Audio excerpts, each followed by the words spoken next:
The crystal clinked against the silver spoon.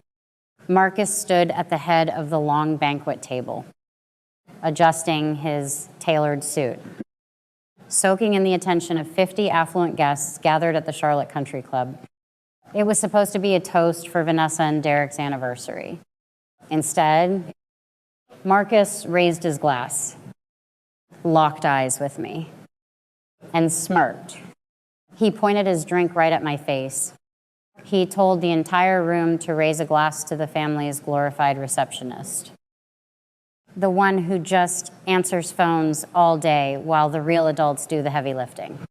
A low chuckle rippled through the crowd of expensive suits and silk evening gowns. I swallowed the thick lump in my throat and forced my expression into cold stone.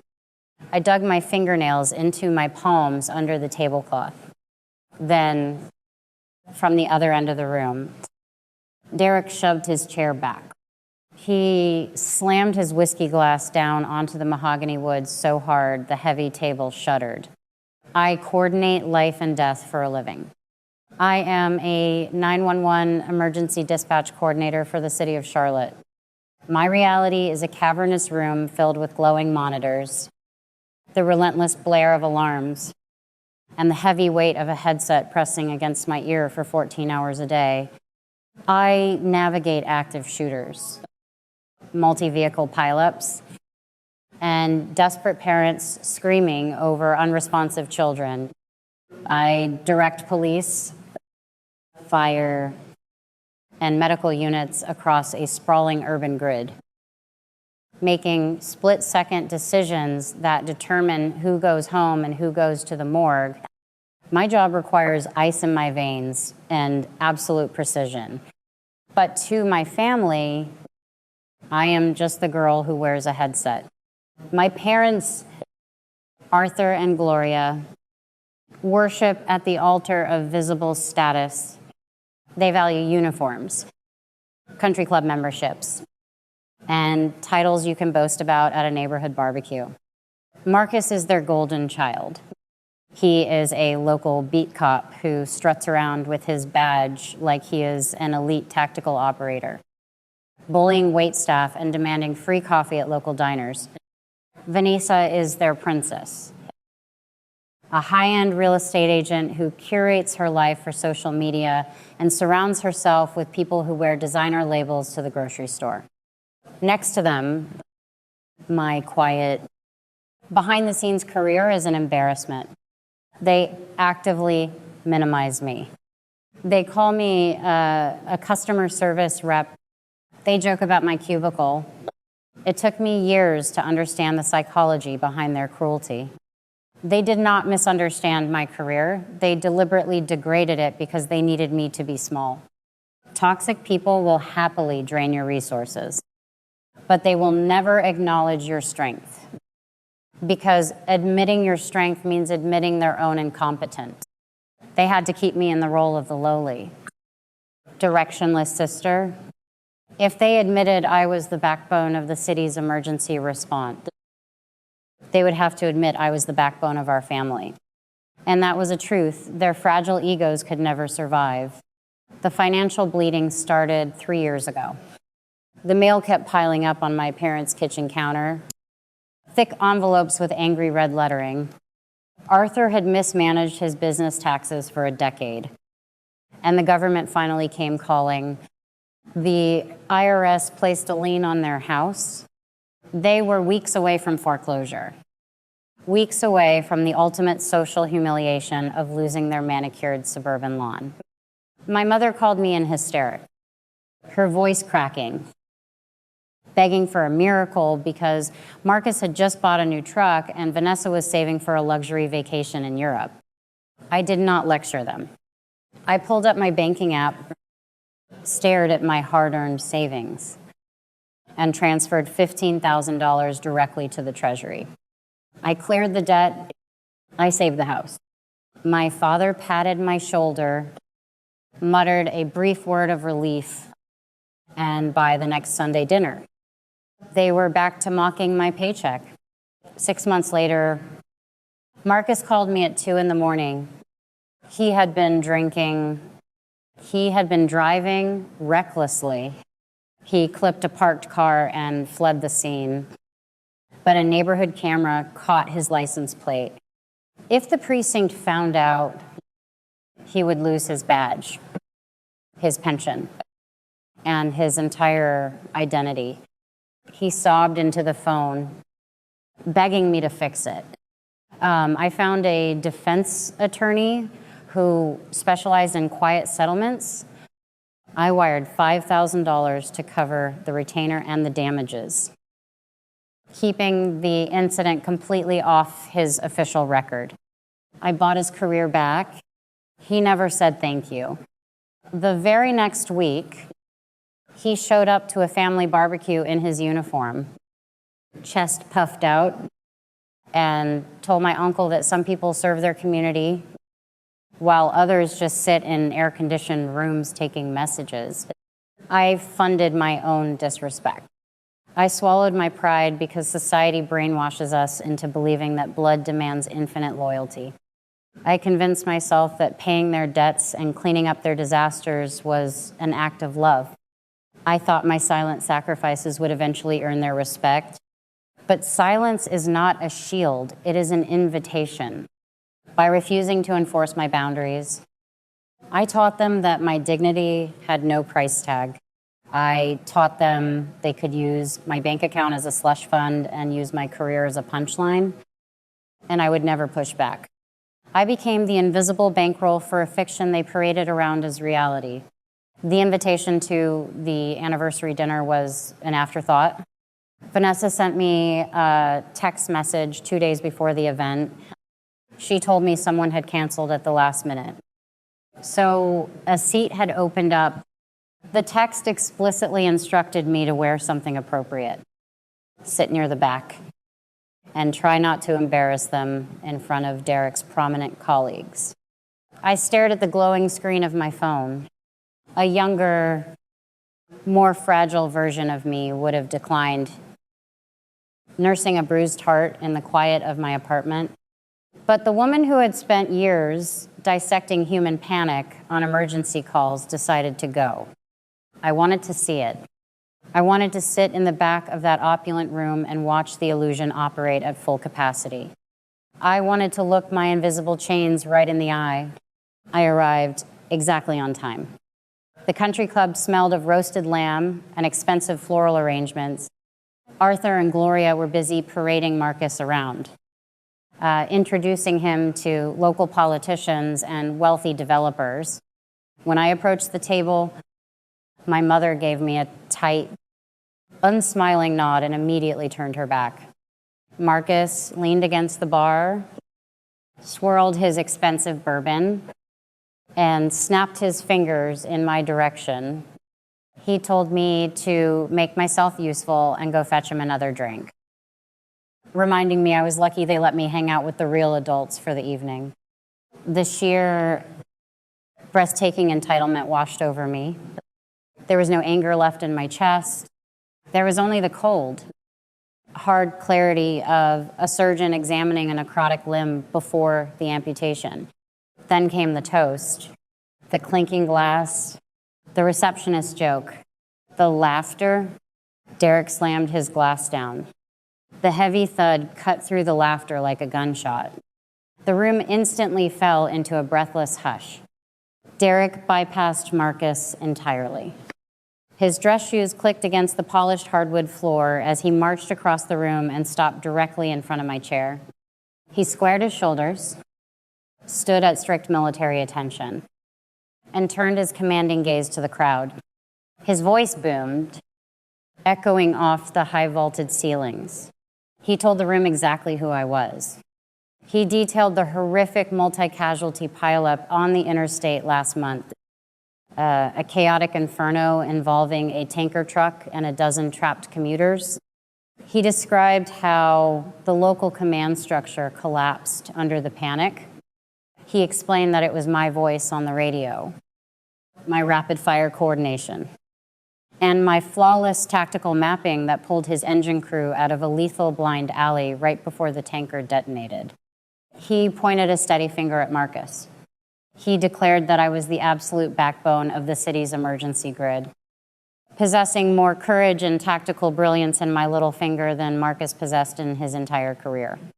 The silence in the banquet hall was absolute. Nobody moved. Nobody breathed.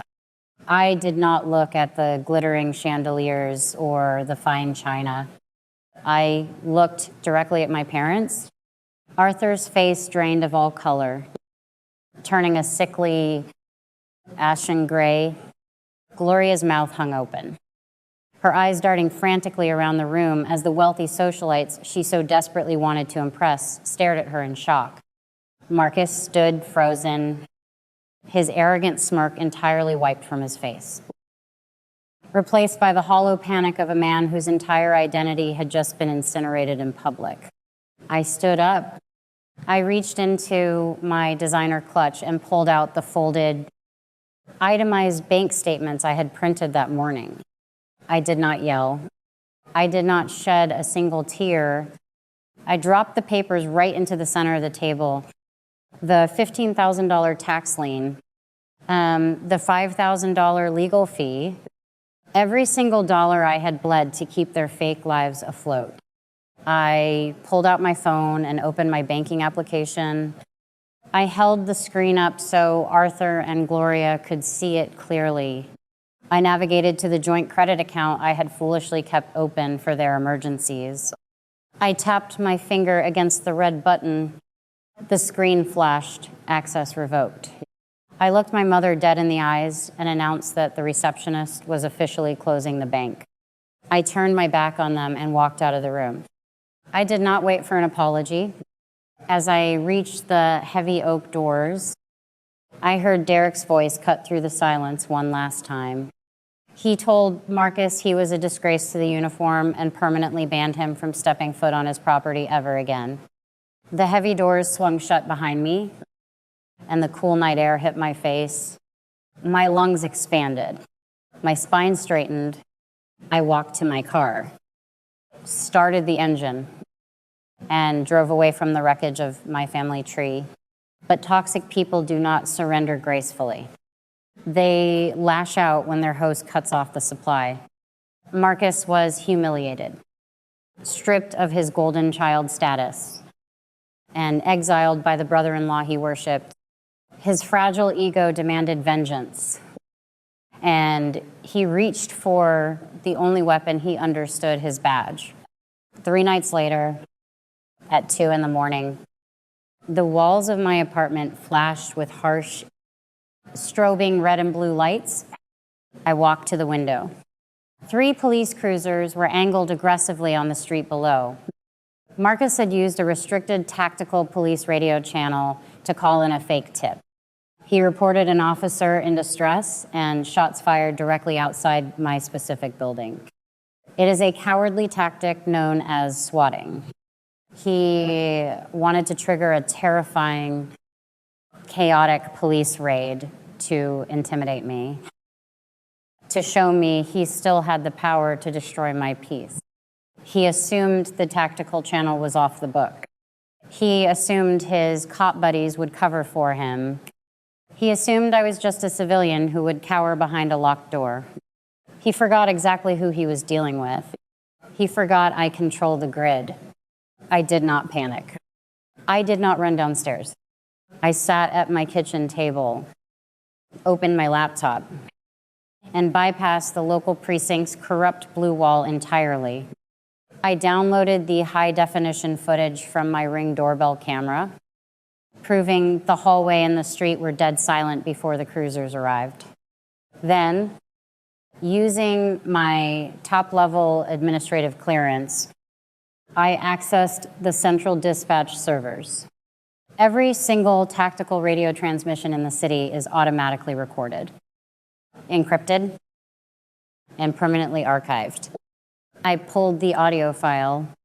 I had Marcus's voice clear as a bell, initiating a false, malicious panic using city resources. I did not take the evidence to his captain. I knew his union representatives would try to bury the file to protect the department's reputation. I called Derek I handed the encrypted audio and the video footage directly to the fire chief. Derek did not hesitate. He bypassed the police department entirely and hand-delivered the drive to the city inspector general and the district attorney's office. The trap snapped shut with devastating speed. The district attorney initiated a top-down audit. Because the investigation was launched by an external city agency, the local police precinct was completely paralyzed. They could not protect him. Using emergency resources to file a false report is a severe crime. Because Marcus committed a crime off-duty, his powerful police union immediately dropped him. His qualified immunity was permanently stripped. He was suspended without pay, forced to surrender his badge and his service weapon, and indicted on criminal charges of filing a false police report and reckless endangerment. The badge he had polished so proudly, the uniform he had used to terrorize waitstaff and belittle his sister, was gone forever. The dominoes continued to fall. 2 days later, my phone lit up with a frantic, hysterical text message from Vanessa. She was not texting to apologize. She was panicking. Because I had revoked the credit cards, Arthur and Gloria's automatic mortgage payment had bounced. The bank was threatening immediate foreclosure on their precious suburban home. The parents were now demanding that Vanessa drain her own country club savings to support them, transferring the parasitic drain directly onto her shoulders. She begged me to reinstate the card. She begged me to drop the charges against Marcus. She told me family sticks together. I stared at the glowing screen. I did not feel an ounce of guilt. I typed a single, decisive reply. I told her it sounded like a problem for the real adult. I hit send. I opened my settings, blocked her number, blocked my parents, and blocked my brother. I set the phone down on the counter, poured myself a cup of dark roast coffee, and watched the morning sun rise over the city skyline. The silence in my apartment is no longer heavy. It is expansive. It is the sound of absolute freedom. But reaching this peace required tearing down every psychological barrier I was raised to believe in. When you grow up as the functional, responsible child in a deeply dysfunctional system, you are conditioned to be the shock absorber. You are taught that your value is inherently tied to your utility. You believe that if you just solve enough problems, pay enough bills, and swallow enough insults, they will eventually love you the way you deserve. But that is a devastating illusion. Narcissistic family systems operate on a brutal economy. They will gladly drown you to keep themselves afloat. And then they will stand on the shore and criticize the way you swim. They do not want you to succeed. They want you to serve. Walking away from blood relatives is a taboo society loves to judge. But until you have been bled dry by the people who were supposed to protect you, you cannot understand the vital necessity of the severing. Through the fire of this betrayal, I forged 3 absolute rules for my life. Rule number 1, silence is permission. We often confuse staying quiet with keeping the peace. We bite our tongues when they make the passive-aggressive joke. We look away when they take the credit. We wire the money when they manufacture a crisis. We tell ourselves we are taking the high road, but toxic people do not respect the high road. They pave over it. Every time you swallow your pride to accommodate their disrespect, you are giving them written permission to do it again. Boundaries are not requests. Boundaries are consequences. If you do not enforce the consequence, the boundary does not exist.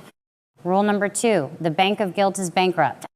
Blood relations do not give someone an unlimited overdraft on your bank account, your emotional bandwidth, or your mental health Sharing a last name is a biological accident. It is not a binding contract for lifelong abuse. We carry this heavy, unearned guilt, terrified of being labeled the bad daughter, the ungrateful sister, the cold relative. But you cannot be an anchor for people who refuse to learn how to sail. Letting them fall, letting them face the brutal reality of their own incompetence is not cruelty. It is the natural order of the universe reasserting itself. You are allowed to close the bank. You are allowed to let their checks bounce. Rule number 3, true power needs no audience. For years, I wanted them to see me. I wanted them to acknowledge the weight I was carrying. I thought my worth was somehow validated by their recognition. But standing in that banquet hall, watching Derek dismantle their illusion, I realized something profound. I did not need their applause. The people who are committed to misunderstanding you will never see your crown, even if you beat them over the head with it. Their blindness is their tragedy, not your prison. When you finally stop auditioning for a role in a play you do not even want to be in, you reclaim your entire soul. You do not need to prove your success to the people who are determined to see you as a failure. You just need to walk out of the theater. My life now is beautifully unrecognizable. I still wear the headset. I still command the grid. But when my shift ends, I return to a home filled with people I choose. I have built a chosen family of colleagues, friends, and mentors who respect my mind and honor my boundaries. We do not keep score. We do not demand blind loyalty. We show up for each other with open hands and honest hearts. Derek and I still have coffee every other Tuesday. We do not talk about the past. We talk about the future. We talk about the city we protect. So I am asking you, the person listening to this right now, have you ever been the invisible backbone for people who refuse to see your worth? Have you ever drained your own life force to keep a toxic family afloat, only to be mocked for the way you carry the water? How did you finally drop the rope? How did you find the courage to walk away and let them pay their own bills? Do not carry their shame for one more second. Drop your story in the comments below. Let your survival be a beacon for someone who is still trapped in the dark. Share this video with anyone who needs permission to choose their own peace over toxic loyalty. Hit that subscribe button. Stand tall. And remember, sometimes the most devastating revenge is simply thriving in the silence they left behind. I know exactly what you are screaming at the screen right now.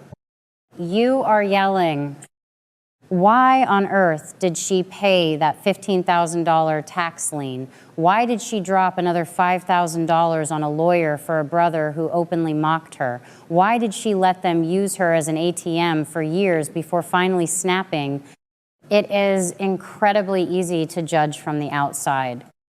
But let us break down exactly why highly intelligent, capable people stay trapped in toxic family dynamics. In psychology, we call this the slot machine effect, formerly known as intermittent reinforcement. Toxic families are not cruel 100% of the time. If they were constantly awful, you would walk away immediately.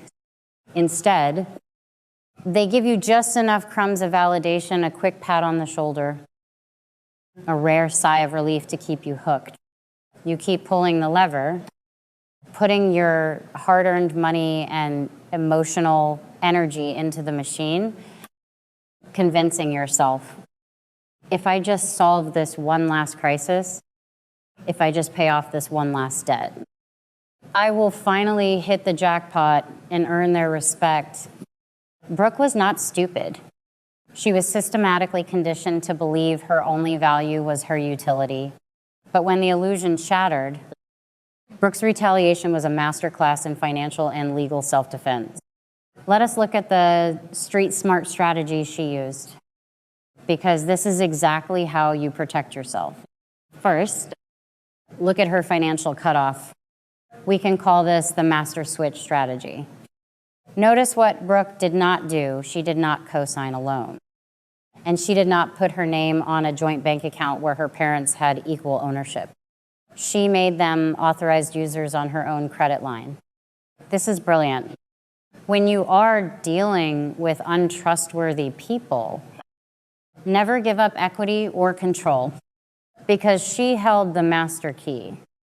She did not have to spend months in court untangling her assets. When the disrespect crossed the final line, she simply tapped a button, revoked their access, and permanently closed the bank. Second, she mastered the art of building the case. When her brother tried to destroy her with that 2 a.m. swatting raid, she did not panic. And she did not call him crying. Abusers thrive on your emotional reactions. Brooke gave him zero emotion. She went straight to the data. She pulled the silent Ring camera footage and the encrypted audio logs. Finally, she executed the audit strategy. Brooke knew her brother's police precinct was a rigged game that would cover up his crime. She did not play by his rules. She took her airtight evidence entirely out of his jurisdiction, handing it to a high-ranking official who took it straight to the district attorney. She forced an external audit that his local buddies could not touch. The ultimate verdict here is simple. Your dignity is not a bargaining chip, and the price of your peace is never up for negotiation. Sometimes the greatest financial investment you will ever make is the money you stop spending on people who refuse to see your worth. Have you ever had to financially cut off a toxic relative or friend? How did you execute your exit strategy? And what did it cost you? Drop your experiences in the comments below so we can learn from each other. Hit that subscribe button for more real-world survival strategies. And remember, keep your boundaries strong and always keep your receipts organized.